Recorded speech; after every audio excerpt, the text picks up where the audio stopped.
Creating a Facebook event, step by step.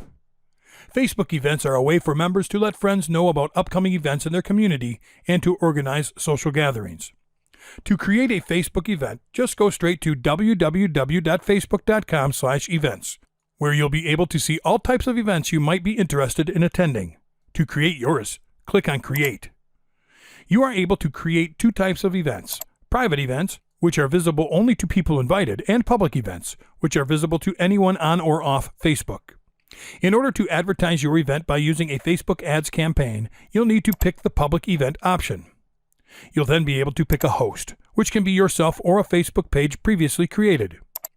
You'll be advised to add the event photo. For best results, use a 1920 by 1080 pixel image, 16 by 9 aspect ratio.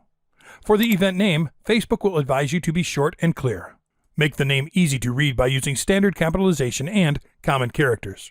If you have a physical place for the event, here is where you should put that. As you type, options will appear.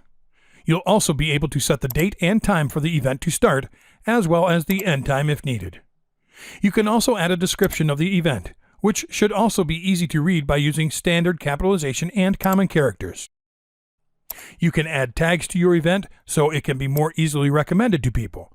Just type the main topic of the event and pick the options shown by Facebook.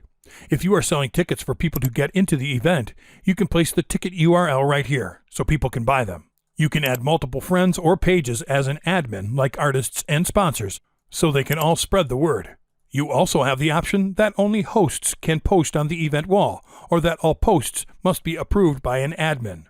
Finally, next to the Create button, you'll see the Save Draft and Schedule options. You can just click on Create and the event will be published.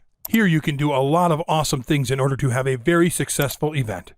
You'll be able to write posts, add photos or videos, and create a poll. There are a lot of ways to advertise the event. You can boost your event, invite people, and share the event. But I advise you to also check for a coming video where I will show you how to do it with Facebook ads step by step.